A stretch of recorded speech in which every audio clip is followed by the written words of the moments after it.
CM ரொம்ப தவறான ஒரு கான்டெக்ட்ல பேசுறாங்க. உதாரணத்துக்கு எடப்பாடி அவர்கள் என்ன சொன்னது, அவர் ஒரு கான்டெக்ட்ல சொன்னாங்க. அதை திரு கனிமொழி அவர்கள் திரிச்சு, நாங்கள்லாம் எங்களை பற்றி யாராச்சும் எடுத்து பேசினாவே மலர் வளையம் வைக்கக்கூடிய ஃபேமிலிங்கிறாங்க. அப்போ அது மிரட்டல் இல்லையா? தாக்கெட்டினன் முன்னாள் அமைச்சர் மலர் வளையம் வச்சிங்களே அந்த மாதிரியா, இல்லை சாதிக் பாஷா அவர்கள் மலர் வளையம் வச்சிங்களே அந்த மாதிரியா? அதனால் பேச்சில் ஒரு ஒரு முறை இருக்கணும். ஸ்டாலின் அவர்கள் 5 ஆண்டு காலம் தமிழகத்தில் என்ன மாற்றத்தை கொண்டு வந்துவாருன்னு பேசணுமோ தவிர, அதை விட்டுட்டு மண்ணில் பதிக்கிறாங்க அங்கே பதிக்கிறாங்க ஐயா ஸ்டாலின் அவர்கள் பேசுவதை ஏற்றுக்கொள்ள முடியாது. பத்திரிகை நண்பர்களுக்கு எங்களுடைய காலை வணக்கம்.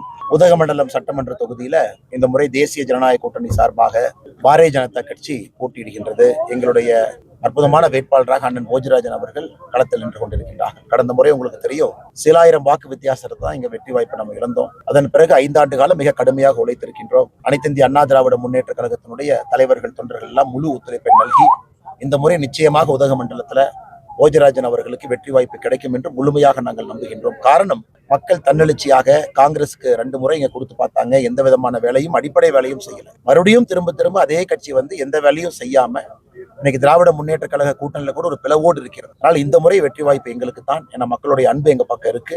அதனால போஜராஜன் அண்ணன் அவர்கள் மிக சிறந்த ஒரு சட்டமன்ற உறுப்பினராக பணியாற்றுவாங்க நம்பிக்கை இருக்கு. இன்னைக்கு நாங்கள் இங்கே வந்திருப்பது அண்ணனுடைய பிரச்சாரத்துக்காக வந்திருக்கின்றோம். அதன் பிறகு எங்களுடைய தலைவர்களும் வர இருக்கின்றார்கள்.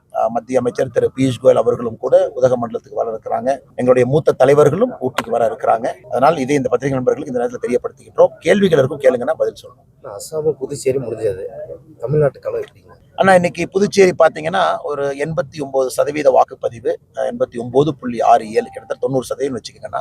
அசாமும் கூட மிக அதிகப்படியான வாக்குப்பதிவு. ஒரு காரணம், இந்த எஸ்ஐஆர் மூலமாக வாக்குகள் நீக்கப்பட்டிருப்பது நேச்சுரலாவே வாக்கு சதவீதத்தை அதிகப்படுத்தி இருக்கு. அதையும் தாண்டி பாத்தீங்கன்னா வாக்கு சதவீதம் உயர்ந்திருக்கிறது. அதுக்கு நீங்க அக்கௌண்ட் பண்ணா கூட வாக்கு சதவீதம் உயர்ந்திருக்கு. என்ன காட்டுதுன்னா, புதுச்சேரியிலும் அசாம்லயும் ப்ரோ இன்குபென்சி, அதாவது ஆளுகின்ற அரசு நமக்கு வேண்டும். அசாம்ல என்டிஏ பாரதிய ஜனதா கட்சி அரசு வேண்டும். புதுச்சேரியில என்ஆர் காங்கிரஸ் தலைமையிலான ஐயா என் ரங்கசாமி அவர்களுடைய ஆட்சி, மறுபடியும் என்டி ஆட்சி வேண்டும் என்பதில் மக்கள் உறுதியா இருக்கிறாங்க. அதனால இந்த இரண்டும் கூட நல்ல ஒரு ஆரோக்கியமான ஒரு சகுனத்தை நமக்கு கொடுத்திருக்கு. தமிழ்நாட்டிலும் கூட அது நடக்கும். அதே நேரத்தில் நிறைய இளைஞர்கள் புதுச்சேரியில் அதிகமாக ஓட்டு போட்டிருக்கிறாங்க. அதுவும் தமிழ்நாட்டில் நடக்கும் என்று நம்புகின்றோம். அந்த இளைஞர்களுடைய வாக்கு என்டிஏவின் பக்கம் இருக்கும் என்று நம்புகின்றோம். குறிப்பாக மே 4ஆம் தேதிக்கு பிறகு நம்முடைய தேசிய ஜனநாயக கூட்டணியுடைய தமிழகத்தினுடைய தலைவர் அருமையண்ணன் எடப்பாடி பழனிசாமி அவர்கள் முதலமைச்சராக இங்கே பொறுப்பேற்கும் பொழுது உதகமண்டலத்திலிருந்து நம்முடைய சட்டமன்ற உறுப்பினர் தமிழகம் முழுவதுமே நல்ல ஒரு எழுச்சியான சூழ்நிலை உருவாகும் என்பதை முழுமையாக நம்புகின்றோம்.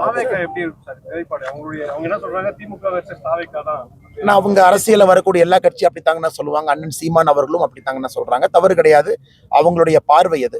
ஆனா இன்னைக்கு இங்க களத்துல பாத்தீங்கன்னா நாம் மிக கடுமையாக போராடி கொண்டிருக்கின்றோம், உழைத்துக் கொண்டிருக்கின்றோம். இங்க அனைத்து இந்திய அண்ணா திராவிட முன்னேற்ற கழகத்தினுடைய தலைவர்கள் தொண்டர்கள் என் பக்கத்துல நின்று இருக்கிறாங்க. எதுக்காக அவங்க நான் சொல்றேன்னாங்க, அவங்களும் கூட எதிர்பார்த்தாங்க. ஆனாலும் இன்னைக்கு நம்ம தேசிய ஜனநாயக கூட்டணியில பாரதிய ஜனதா கட்சி நிக்குதுன்னா முழு மனதாக ஒரு தொண்டர் மனப்பான்மையோடு களத்துல நம்முடைய போஜராஜன் அண்ணனுக்கு ஆதரவு தெரிவித்து பாரதிய ஜனதா கட்சியோடு இணங்கி பணி செய்து கொண்டிருக்கிறாங்க.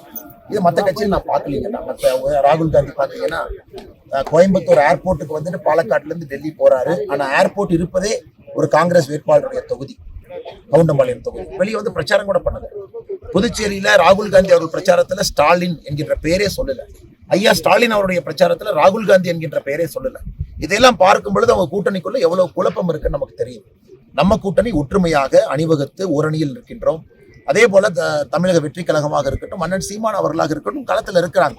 ஆனா போட்டின்னு கேட்டீங்கன்னா உங்களுக்கு தெரியும், எலெக்ஷன் ஆரம்பித்த உடனே அது இருமுனை போட்டியாகத்தான் இருக்கு. ஒண்ணு ஆளுகின்ற திமுக, ஒன்று இதற்கு முன்பு ஆட்சியிலிருந்து இப்ப மறுபடியும் ஆட்சிக்கு வரப்போகின்ற அனைத்து இந்திய அண்ணா திராவிட முன்னேற்ற கழகம் தலைமையிலான தேசிய ஜனநாயக சிஎம் அதே போல அந்த திட்டத்தை யாரும் மண்ணில் புதைக்க முடியாது அப்படின்ற சிஎம் ரொம்ப தவறான ஒரு கான்டெக்ட்ல பேசுறாங்க. உதாரணத்துக்கு எடப்பாடி அவர்கள் என்ன சொன்னது, அவர் ஒரு கான்டெக்ட்ல சொன்னாங்க.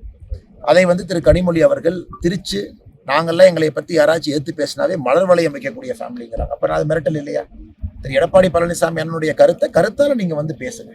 அதற்காக மலர் வளையம் வைப்போம் என்ன அர்த்தம்? தாக்கெட்டினன் முன்னாள் அமைச்சர் மலர் வளையம் வச்சிங்களே அந்த மாதிரியா, இல்ல சாதிக் பாஷா அவர்கள் மலர் வளையம் வச்சிங்களே அந்த மாதிரியா? அதனால் பேச்சுல ஒரு முறை இருக்கணும். ஆனா இன்னைக்கு திரு எடப்பாடி பழனிசாமி அண்ணன் அவர்களை பற்றி உதயநிதி ஸ்டாலின் அவர்கள் பேசுவது தரைகுறைவான ஆபாசமான ஒரு பேச்சு தான், எந்த மாற்று கருத்தும் இல்லை. திரு ஐயா ஸ்டாலின் அவர்கள் இதெல்லாம் அப்படியே மாத்தி, இல்ல என்ன இப்படி பண்றேன்னு சொல்றாங்க, அப்படி பண்றேன்னு சொல்றாங்க. யாரும் யாரையும் எதுவும் செய்யவும் முடியாது, செய்ய போவதும் இல்லை. ஸ்டாலின் அவர்கள் 5 ஆண்டு காலம் தமிழகத்தில் என்ன மாற்றத்தை கொண்டு வந்துவாருன்னு பேசணுமோ தவிர, அதை விட்டுட்டு மண்ணில் பதிக்கிறாங்க அங்க பதிக்கிறாங்க ஐயா ஸ்டாலின் அவர்கள் பேசுவதை ஏற்றுக்கொள்ள முடியாது. ராஜா அண்ணன் இதுவரைக்கும் திராவிட முன்னேற்ற கழகத்தினுடைய ஒரு கூட்டத்தில் கூட பங்கேற்கல. அந்த ஆடியோ வெளியிட்ட பிறகு அதை திராவிட முன்னேற்ற கழகத்தினுடைய தலைவர்கள் மறுத்திருந்தாலும் கூட ராஜா அவர்கள் பேசிய ஆடியோ தான் அது. ராஜா அவர்கள் பேசியது முற்றிலும் உண்மைதான். அரசியல் தெரிந்த நம்ம எல்லோருக்கும் தெரியும். அதனால இந்த தொகுதியினுடைய பாராளுமன்ற உறுப்பினராக இருந்தும் அவருடைய கதி பாருங்க.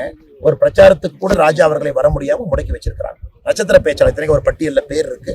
அதனால் ராஜா அவர்கள் பேசிய கருத்து இன்னைக்கு தமிழக மக்கள் எல்லோரும் தெரிந்து கொண்டார்கள். அவர் முதலமைச்சரை பத்தி என்ன சொன்னாரு, முதலமைச்சருடைய திறனை பத்தி என்ன சொன்னாரு, 2G வழக்குல கலைஞர் டிவிக்கு பணம் எப்படி வந்துச்சு, இது எல்லாத்தையும் அவர் சொல்லியிருக்கிறார். அதனால் நாங்கள் தொடர்ந்து சொல்வதை திராவிட முன்னேற்ற கழகத்தினுடைய மூத்த தலைவரை ஊர்ஜிதம் செய்திருப்பது இந்த தேர்தல் நேரத்துல இன்னும் எங்களுடைய பிரச்சாரத்திற்கு வலு சேர்ந்திருக்கிறது.